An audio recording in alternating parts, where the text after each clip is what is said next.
Hi, welcome to Buy the House, Build the Home. Welcome. I almost said it wrong again. We are buying the house, building the home. Yes. Okay, good. Correct. We have a special guest on today. Do you want to introduce her? Yes, I get the pleasure of introducing Tara Garcia. She is very near and dear to my heart. She's actually my transaction coordinator. She keeps me alive every single day, truly. Is absolutely phenomenal at her job. She's also a fellow realtor. She just closed a deal and is the president of her HOA, which is what we're going to be talking about today, all things HOA. So Tara, thank you for being here and would love for you to just tell us a little bit about yourself. How long have you been the president of your HOA, and just give us a little bit of backstory there. Yeah, well, thank you so much for having me. Thank you for the amazing introduction. Yes, I've been the president of my condo association for 8 years now. Wow. And I find it really rewarding. A lot of people think, oh my gosh, that's so daunting. I could never be on my board. It's so much work. But it's been really rewarding and also an amazing learning experience, not only in the real estate world, but just as a resident and homeowner. Awesome. So I guess to start off, let's just break it down for people. What exactly is an HOA? What does it entail? You know, I forget that there's there's presidents and, you know, I know there's bylaws, and it can be very daunting for buyers if they've never been in an HOA.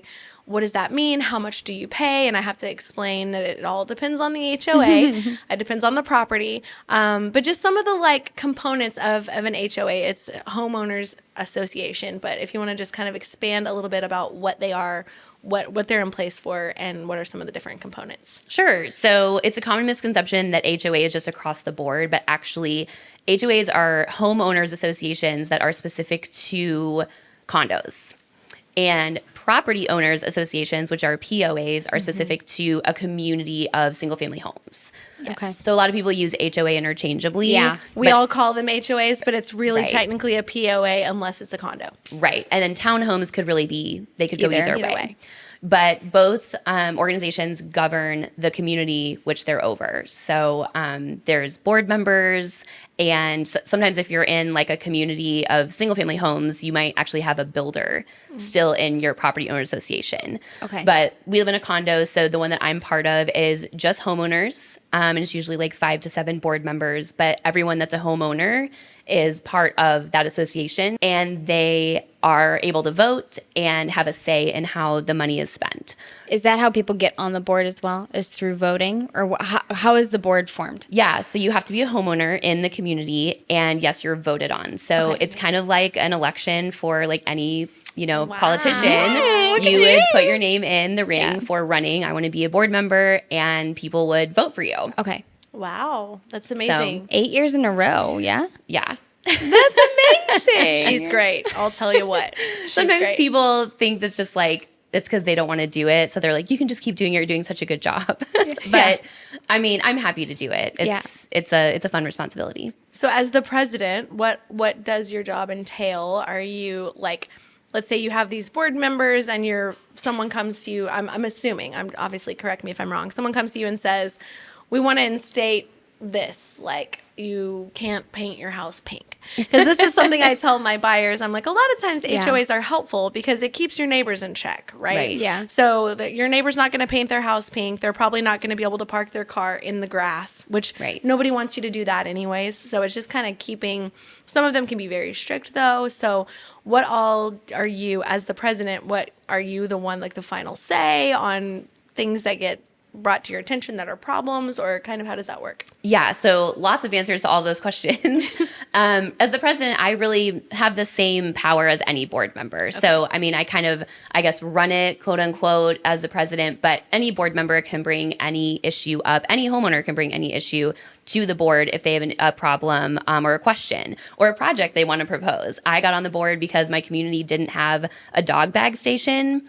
And I had a dog when I moved in. So I went to the meeting and proposed, hey, would we be able to get a dog bag station? Here's how much it would cost. I already researched this company. Yeah.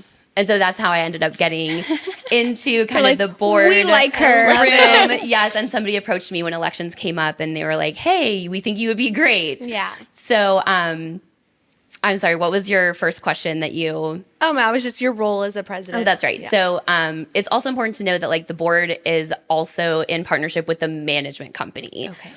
So the management company is probably one of my favorite parts of being on HOA because they get to be the bad guy.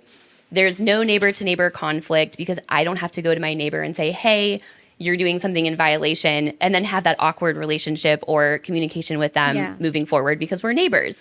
The management company is that neutral third party that gets to be the bad guy, like I said, and they're the ones that get to implement the letters, the fines, tell somebody, hey, this is your first warning on XYZ violation, et cetera, et cetera. So the board, in partnership with the management company, basically just gets stuff done around the community.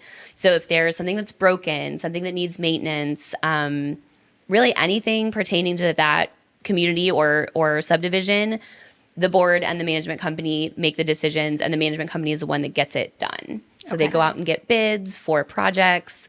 They have communication with contractors. They're the ones that usually handle the finances and accept money. So at least in our association, board members are not handling any funds. Okay. It's really out in like a neutral third party management company handling that. That's great. Yeah. I have seen some really good management companies and some really bad management companies. Do you have any advice for somebody going in and looking at an HOA from the outside in? Can they kind of tell how that management company is from the beginning? Oh, that's a good question. I'm not sure you'd be able to tell from the beginning. It's kind of like until you get into the weeds. Kind of like dating. Right. You gotta keep testing the waters. Yeah, you won't be able to tell on the first date, but kind of once you see how the management company is running things is when you really get to know, like, oh, this is great, or oh, it leaves something to be desired. Yeah. And since you don't live there yet, it might be really hard to tell if the management company is going to be good or bad. What I did was I talked to people in the community when I was looking to buy. Yeah. And usually neighbors will be really honest. Yeah. Yes. Oh my gosh. Very much so. As president or board members, are you able to fight the management company on things? Like if there's something that you think isn't actually a benefit to your neighborhood or community? Oh, yeah. The management company actually works for the board. We pay them a fee out of the dues that you pay monthly as a homeowner to manage things, but the board has full control. So, because you're the ones living there, you're the homeowners. So, yeah, the management company is basically just at will of the board's requests. So if the board says, hey, we need a new pool cleaner because ours hasn't been doing a great job, or something's broken and we need it fixed, the management company might bring suggestions because they're also experts in their field. Yeah. But the board has the final say, and the homeowners get to vote and do what's best for their community. Okay. And I would say something that I educate my buyers on is it depends on if you typically look at the fees and how much you're paying. Is it annually and it's like $200 a year? Is it monthly and you're paying, for a condo, you have a shared roof, right? Mm-hmm. There's different common areas, but for a property owners association, so a POA technically, but we call them HOAs, I always tell them to look at the price because that's going to tell you how involved they are, right? So if you're paying a pretty good amount, they might actually do the lawn care, the front yard. They might do, there's a community pool that they upkeep. But if it's like an annual due of $200 a year, it's probably a lot less involved and a lot less rules because they're not doing as much. So some of those are in place and it's not as involved as probably someone like you that's got this communal situation. Right. Yeah. And that's actually one of the pros of HOAs, I think, is that you get all these great amenities that you actually don't have to care for. Yeah. So we have a pool, but I never have to clean it, or worry about the chemicals. Yeah. We have a lawn that's beautiful and landscaping, but I never have to trim the trees or the bushes or anything like that. Like, it's just taken care of. Yeah. So if you're looking for kind of low maintenance living, it might be a good option just to pay into it, but the payment never goes away. Unlike your mortgage payment that eventually you would pay off at some point, your HOA payment is forever, and it could go up or down really at any time based on the needs of the property. Are the board members paid? Is it a paid position? So this is she volunteers her time, ladies and gentlemen. It is a volunteer position and really just a labor of love for your property. Yeah. I mean, I want to keep my property value up just as badly as, someone else. Right. And so I just have decided to dedicate my time, towards doing that for the betterment of everybody that lives there. That's so noble. So noble. Thank you. Just also, I can't believe how much you organize in your life, because I know you don't only do real estate and HOA stuff, but what's your other specialty? Oh yeah. Well, I also play in a country cover band. Country cover band, and they're phenomenal. They sell Thank out you. like crazy. So we might have to have Tara come back on and teach us how to organize And our what's the name lives. of your Oh my band? What's gosh. the name of your band? Straight Tequila Night. We play 90s country. 90s country, which is the best right now. country. We're talking Shania Twain. Yes. Yes. We're talking I grew Tim up on McGraw. this. Yes. Oh my gosh. Alan Jackson. Yep. D3. Oh my gosh. Yep. Absolutely. You guys got Love it all. it. Yes. Love it. Yes. So yeah, I do many things, and I just squeeze the time in to be on the board. All the hats. I love that. Amazing. Okay, let's talk about, you kind of mentioned a few of them, but let's talk about the pros of an HOA and then the potential cons of an HOA. And go from there. So pros, like I said, you get to pay into basically maintenance and not having to mow your lawn, clean your pool. You were mentioning the roof. The roof is something that the HOA covers. So like if there's a leak, usually the HOA pays In a for condo. it. In a condo, In a condo, yes. excuse me. Not Yeah, in in a POA. condo, yes. Not in a POA. Not Correct. if it's a single family home, that's your roof. You got to cover that. Correct. But In a yes. condo, exterior things such as like painting, roof, landscaping, walkways, et cetera, are paid for with the dues that everyone pays. So inadvertently, I am paying for it Right. as a homeowner, but so is everybody. Right. Those common spaces are paid for by us, but we don't have to maintain them, which is great. The other pro that I love is like the no neighbor to neighbor conflicts. I don't have to be the one to knock on someone's door and be like, hey, your, car is Right. parked blocking something or whatever the Have that case may be. intermediary. Yeah. Yeah. You can snap a photo, anonymously report it to the management company, and they're the ones that get to deal with the fines and all of that. Since Keeps you have the to live drama there. out. Exactly. Yeah. Because you have to live there too. So keeps the peace. And then the other pro is, it just escaped me. We talked about Maintenance, neighbor to neighbor. I had one more, and it's That's just okay. yeah. I'm sure it'll come to me. It'll come. We can talk about challenges. It might be the opposite of one of the challenges. So the challenges, I like to say instead of cons of being an HOA, would be that sometimes they regulate what you can do at the property. Like if you have an RV, a camper, a commercial vehicle, they could prohibit you from parking it at your residence. So you'd want to look and see if that was something that was in the rules and regulations. They can keep you from painting your house pink.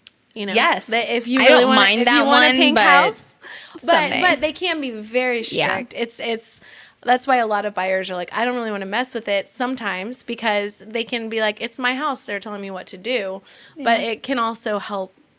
Everybody, the betterment of everybody. Yeah. And that was actually the pro that I had forgotten is that if you like consistency in aesthetics and property beautification, an HOA is great because you won't have pink doors or crazy mailboxes or thousands of plants in pots just sitting outside on the front lawn being an eyesore.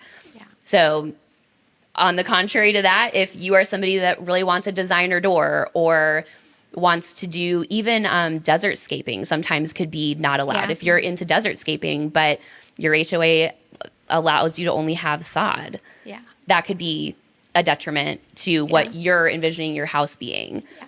So challenges would be consistency, not being able to do whatever you want, not being able to store, vehicles and things like that. But then also they could regulate your usage. So in our condo, we don't allow Airbnbs. We can't do short-term rentals. The leases must be 30 days or more. So if you're maybe looking to rent your place out in the future, you can't do short-term rentals. Yeah. So that would be another thing to look at. And also pets. There's a lot of buildings that will limit like the weight, size, breed, and type of pets you can have on property. So if you have really big dogs or maybe more aggressive breed, you need to look at that too and make sure that, the way you want to live is within the parameters of the community that you're looking in. I think it really boils down to personality type and the lifestyle type you're looking to live. Like if you have the personality, like I do, I rebel. Like if somebody says you can't do this, then I want to do it. Even if I didn't before, like let's Don't find tell a me way what now. to do. Exactly. And so it's almost a personality type that's like, actually, I would love for somebody else to think through and maintain my space, whether that is for resale or just for convenience or what I want to live around. So I do tell clients, we got to read those bylaws. You got to look at it. There are occasions where I just had one recently, actually, that we caught it, but there was an HOA that was inactive. So it's not currently there, but it was instated. And there's like a horror story with it that I heard from another agent that the neighbor got in a fight with the neighbor. And the HOA was there, but it was inactive. Mm-hmm. So they didn't really want to be in a home with an HOA. Yeah. So it was like, oh, well, it's inactive. Well, they get in a fight with this neighbor, and they want to build a back house for their mother-in-law, right? So they're building. The neighbor is mad at them. So the neighbor reinstates the HOA after they're already poured concrete, all of these things, and now they're not allowed to have that there. Oh my gosh. And so I tell people, I'm like, if you have specific usage, if you are going to be wanting to do Airbnb, there's certain things that you want to do with your home, we need to probably be looking in one that doesn't, or we need to read the bylaws and see what the rules are, because if you are going to want to get an RV someday. But those bylaws can change, correct? Within it. You can change the bylaws. So it's a kind of a long process. The homeowners have to vote, and then it has to be recorded with the city. But the board has a lot of power, you guys. Mm-hmm. I mean, they can change, and but they can put a lien against your home. Well, if you're delinquent on your fee or on your dues, you got to pay your HOA dues. Yeah, keep them up. Pay your bank Taxes. Yes, but yes, they can change. So let's say you were able to park your commercial vehicle at one point, and then the board that's in office currently was like, oh, we're going to change that. Now you can't park your commercial vehicle, and it might be a situation where you could be grandfathered in or something, but. Yeah, the bylaws could really change at any time. But the good news is you have a group of people making these decisions. And so it should be that they're making changes for the better and not putting their thumb down and, you're not allowed to do these things. It's like, okay, well, we have Tom over here who lives in our community. You're going to kind of be an advocate for the people that you're representing. Hopefully, unless they're being unreasonable. Right. But... it's like your horror story. Right. Yeah, like that. I mean, when I heard that, I was like, oh my gosh. So anytime I'm like, hey, just so you know, they could reinstate this. Yeah. And if they do, there could be rules that you've got to abide by. Or that's a very... not a common thing that's going to happen all the time, but it's the things you have to think through. It could, yeah. And everything is a group decision. So, I mean, usually you'll have to have a percentage of homeowners vote on something in order for it to pass. Yeah. One board member can't just, make a rule and then vote on it as one person and then say this is the new bylaws or whatever. So everything's a group decision. You can't have a meeting usually without, 3 or 4 board members, whatever your quorum is, and it depends on the size of your community and the size of your board. But yeah, there's never any single person making decisions. It's always a percentage of the ownership. I always think of, I'm sure I'm going to lose a lot of the audience here, but I think of Gilmore Girls. Did you ever watch Gilmore Girls growing up? Did you watch Gilmore Girls? Not. I know. Okay. I know. It was a small town. Picture a small town, but they would always have town hall meetings where they would make all these decisions. And you had a couple characters that were always kind of in rebellion, we will not do this, and that's what I picture in some of these meetings, no. Wait, were you Logan or Dean or Jesse? Okay, these are all the different boys that Rory dated. We just have to rabbit trail for the Gilmore Girl fans here. I was Jesse. Yep. But in the end, Logan. And I think she's a complete idiot. Dean was too needy. Dean was the worst. He was clingy and needy. He was the worst. Mm-hmm, but Logan grew on you. Logan was the best for me, and I think she made a really poor choice. Yeah. Saying no, he proposed, and she said no.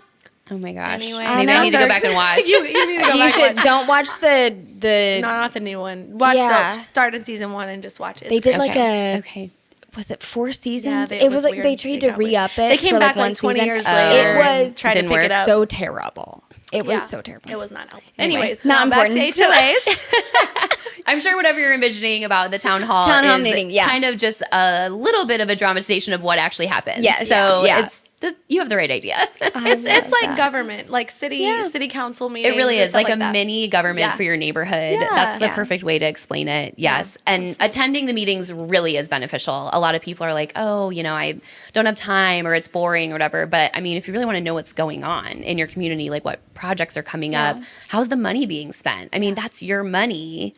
being allotted for XYZ projects, don't you want to know what it's going towards? If you think about it, even in cities, like they have their city meetings, and that's how a lot of really beneficial changes is people are coming going, hey, that street is very busy, we need to put speed bumps. I have a 3-year-old, right? Like that's how changes come about in places, is whenever you get involved in your community. So exactly. I love that you're a part of it. That's awesome. No, I'm happy to be and proud to be for my community. Well, they have a good leader, it sounds like. Yeah. Thank you. No, it's amazing. Absolutely amazing. Okay, so we hit on pros and we hit on some cons. Is there anything like in your experience that you're like, man, I feel so proud that like I helped accomplish this, or like have you had any big things come up, big changes, or has it been pretty consistent throughout the last 8 years? It's funny, the dog station story I told earlier is probably like one of my proudest moments. I love it. And I wasn't even on the board at that time. But it just felt good to like, make a positive change for my community. I wasn't the only one with a dog. Right. So I just felt like it benefited everybody, and we still have that dog station today. And Cute. But so one major project that our building is actually doing is re-insulating. We have underground parking, and the ceiling insulation is original, like 40 years old, and it's just starting to fall down. It's the fiberglass kind. And everybody was approaching the board and being like, this is so ugly. It's such an eyesore. If people are looking to buy here, people are like, what is going on in the garage? It looks just kind of like a cave. And so the board got, bids, and we looked like, what's the newest material, et cetera, et cetera. What are people doing now? And we're about to have this major project done, and everyone is so excited. We're having the removal of the insulation and then the reapplication of the new. But we had to implement a special assessment, which was what I was going to touch on too. A special assessment is a sum of money for a project that maybe wasn't in the budget but needs to be done, and the homeowners need to like come up with more money to pay for that one project one time. Right. So in addition to the dues that we have to pay monthly, we took the sum of the project and we had to divide it amongst, how many homeowners do we have, and everyone had to vote that, yes, I agree to pay this extra fee over and above to get this one specific project done. Okay. So right now we're in the middle of special assessment, and usually it's just 6 to 9 month, commitment. You can pay it in one-time fee, or you can break it down over, a payment plan. And since it's being divided out by so many people, it's probably pretty reasonable. Right. Ours was a couple $100, over a couple months. Yeah. But to get a major project done, That's amazing. It was awesome. So we're about to do that major project, and it just feels really good. Everybody's really excited about it. It's just going to make our property look a lot nicer, a lot cleaner, more inviting. And for resale purposes, because you when you go to sell those kind of things with a condo, it makes a huge difference when you're pulling in, because people are really, not only with a condo like that, you're not only buying the property, but you're buying the community with it, right? Right. The entire building. When you have shared parking and shared space. So that's a big project that we're doing, and the first special assessment that I've actually been a part of. We have luckily budgeted really well and haven't had to do any major special assessments for big projects, but this was a really big one that everybody was like gung-ho to do. So That's amazing. I have a question that's kind of specific. I had a friend reach out to me about HOAs. She's like, oh my gosh, she's not liking hers. It's been a little rough, but she was like, I think they did something where they took a drone camera and brought it in their backyard, and it's caused these like safety concerns of like, are they allowed to like look at your stuff to make sure your backyard is in compliance? And oh I was my like, gosh, I've never heard of it. I've not heard of that. Yeah. So is the drone property of the management company that's I don't know. checking? I don't know that.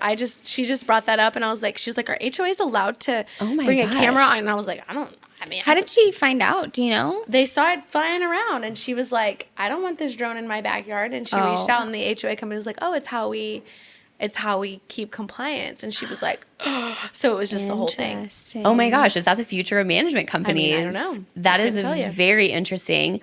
I think that opens a big can of worms. A lot of people in our community have asked like, oh, can we get security cameras, just for the peace of mind of our building? And we had a police officer come talk at one of our meetings, and he said that it really like never catches, the footage really never helps catch any like criminals or anything. So it really wasn't worth it.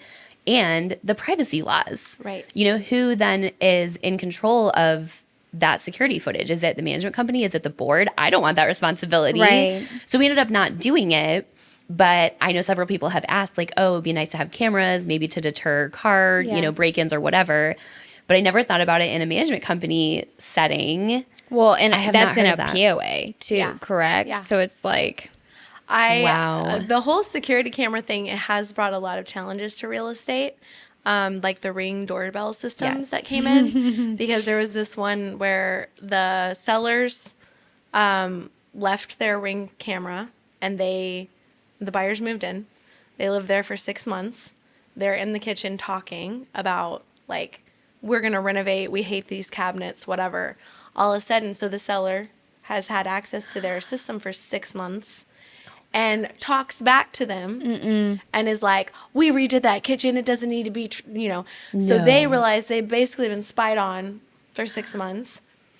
And I mean, obviously, this is like some of the rules. Basically, most of the rules that get put in place are because of these crazy extreme situations. But it caused a whole thing.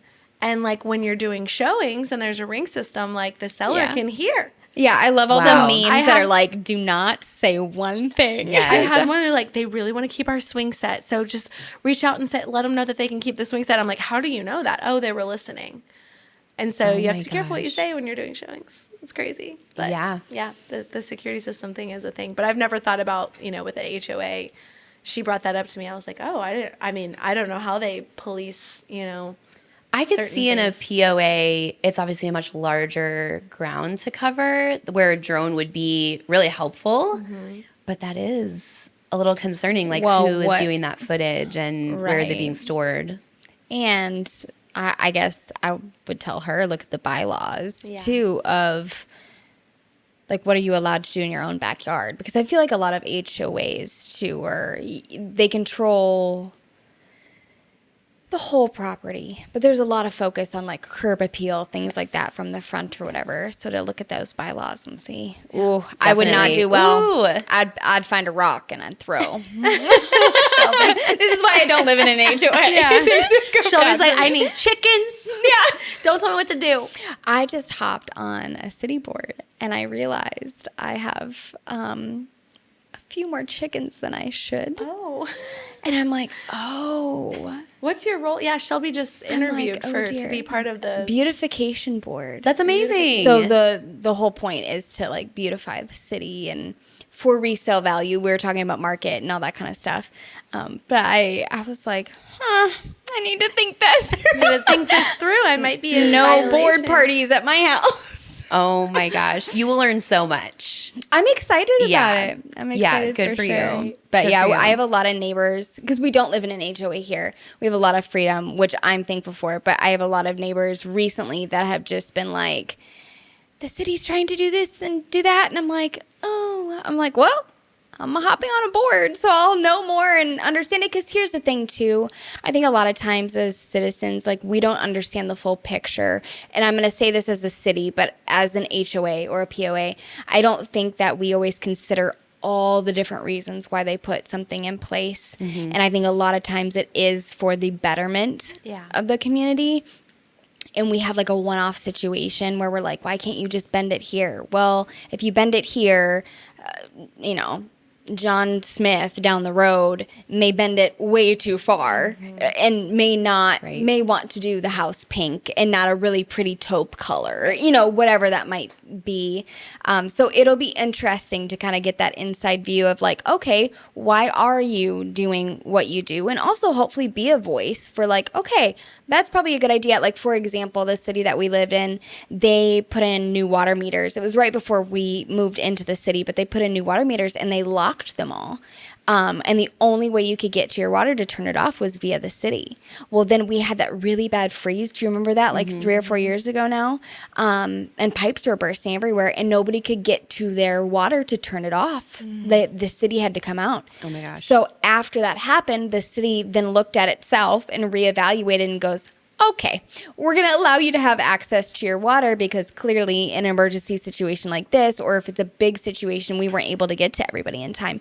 And so I do think when we can have a voice, and I'm going to go back to not just city, but like HOA or POA, like use your voice. If you're seeing something that is not working for your neighborhood, for your community, or maybe it's not even just working for you, I think it's really great to approach the board, to approach the city and to say, hey, like, is there a healthy solution here for what I'm experiencing or what I want to do? What does this look like? And sometimes asks aren't reasonable either. Yeah. Like sometimes they just aren't, and I'm sorry. And if you really want to live that way or do that thing, then look further out, look for land, look for, whatever. But that's my 2 cents there. But I encourage, go ahead. Oh, no, I was just saying, I think also things change with time and technology, right? Like one of my friends' apartment complexes, they ended up just recently installing chargers for a Tesla or an electric car because people are buying those and they're like, I don't have anywhere, this would be so helpful. And they were able to go in and implement that change. That's something 30 years ago, nobody would have thought we need to be putting in, right? We didn't have electric cars that were plugged in like that. So there's things that shift over time. And when you have representatives and board members that can help, like, it's very beneficial. I was property manager, or I was the vice president of a property management company.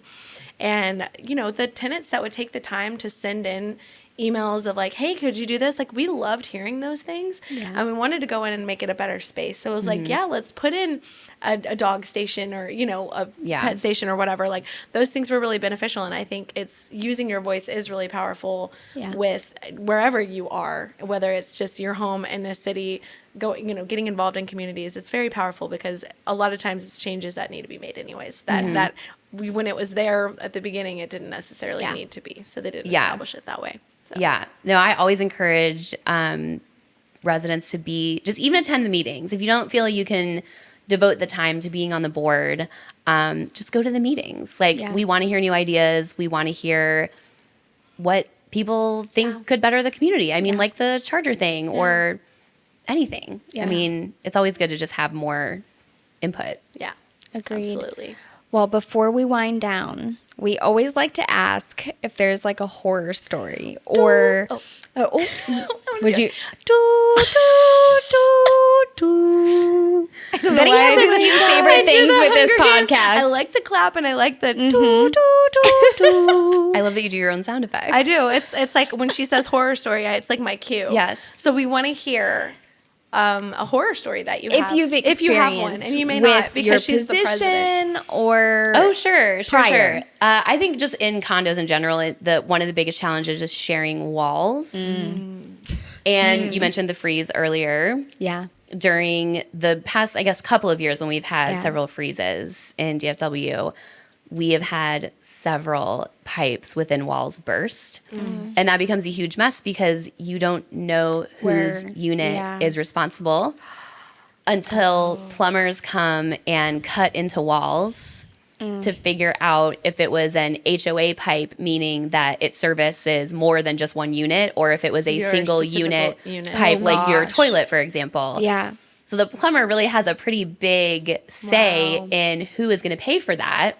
Whether it was an HOA pipe, the HOA would be responsible for the damage and the repair, or if it was a unit-specific pipe. So we've had to deal with that, unfortunately, for a couple of years. Along with the insulation that we're doing in the garages, we're also getting our water pipes wrapped, like re-insulated. So we're hoping to mitigate that a little bit. But one of our biggest horror stories in condos with the shared walls is water pipes and the freezing. You have to really rely on people to drip their faucets, make sure their heat is on. If there's a vacant unit, that landlord needs to be responsible to come and turn on the water and make sure it's dripping, make sure the heat is above, 65. Right. Yeah. And it is really up to everybody to do their part in order to not have those disasters. But unfortunately, when you're sharing walls, and especially above and below, I mean, water flows down. Yeah. So a lot of times the first floor units kind of get, the brunt of it when we have those issues. So that would be probably the biggest thing we deal with is the water. Yeah. Water pipes and leaking. Gosh. It sounds like you have good neighbors, though, because I feel like there are horror stories when it comes to HOA, POA. Yeah, everybody's pretty cooperative, and we've had a lot of people that have lived there a long time, which is also helpful.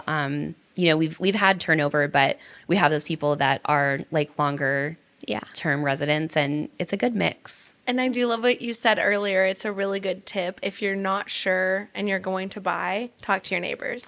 They'll tell you everything. Your neighbors will tell you. They'll probably tell you like way more than you want to know. But I'll have clients do that as well. We're driving around. They see the neighbor outside. They roll down their window. How do you like living here? Yeah. And it's very helpful because they have really, really good insight that you're not going to have after just viewing the home once, right? And so they'll be like, "Oh, Sally over there is the worst," and it's like you start really finding out. So it's a really good tip to kind of know what you're getting yourself into, to ask your neighbors. I was doing a showing one time, and I got there like 20 minutes early. And so I was sitting there, and this lady came out from the house next to the house that I was showing, and her lawn was quite decorated. So I could already tell the personality was going to be there. And she's like, "Can I help you? Are you okay?" And I'm like, "Oh yeah, I'm showing this house next door." And she's like, "Oh my gosh, please get that sold." She goes, "That house has just been such trouble." And I was like, "Oh, tell me about that, Oh, and yeah. she's like, "Well, there's been mold problems. There's been this, but she's like, "But definitely get somebody in there." And I was like, "Okay, good. Not my buyer. Thank you so much." She's like, "Yeah, it just goes through rental. And I'm like, "Oh, okay." Great. And so once we got up to the front door, my client and I, and he's like, "Oh, I kind of like it." And I was like, "Well, here's what I learned in the 20 minutes that I was sitting there." And he's like, "Okay, well, I don't even need to look at it." If it's got all those, things going on. So neighbors will tell you. You also, more than someone you need to like know. that's really abrasive. You can also take some of that with a grain of salt. It's, I've seen neighbors be like, "Oh, you can tell by the house, You can though. tell. Yeah, you can tell. Yeah. But Neighbors can make or break. I did a showing, and I had a neighbor came up, started chatting, and she was like, "Yeah, last week there was a shooting out here," and my client was like, "Oh my goodness, we're gonna move on to the next neighborhood, right?" And I was like, "Good to know, because I wouldn't know." Right? That, No, right? that is good. So That is talk good to to your know. neighbors. Yeah. Definitely. yeah, I love that. Well, Tara, thank you so much. Thank you. Thanks for having me, guys. This was really fun. You are so phenomenal, and thank you for taking your time. So I know we already gave your band name, but how can people get in touch with you, or if you want, like, for your band or whatever, would you like to give? Oh my gosh. Well, this is not about my band at all. Well, we but love to always ask. We're like, how can we get a hold of you? It's 90s country. Who doesn't like? Yes, The if older you're- I get, the more I love country. The more Yes. I understand. I'm like, I just want to roll my windows down and drive and play some country. Yes. go ahead. No, well, if you're into 90s country, yes, our band is called Straight Tequila Night. We play all the stuff you remember from the 90s. I play fiddle and sing, and it's me and 5 other guys, and we've been doing this for 12 years, which is amazing. So it's been really fun. But like you said, I'm also a realtor, and you can find me on Instagram, Tara Garcia Realtor, or pretty much just following you around and keeping you in check. It truly keeps me in check. Nobody else can hire her as a TC. No, I'm just kidding. But honestly, you are phenomenal at what you do. You're a phenomenal human. I love seeing you so involved in your community with your spare time that you have on top of doing all of these other amazing things. crazy. So thank you for your time. Yes. So loved having you. Yeah. Well, awesome. That's a wrap for That's a wrap. today. Bye. Bye.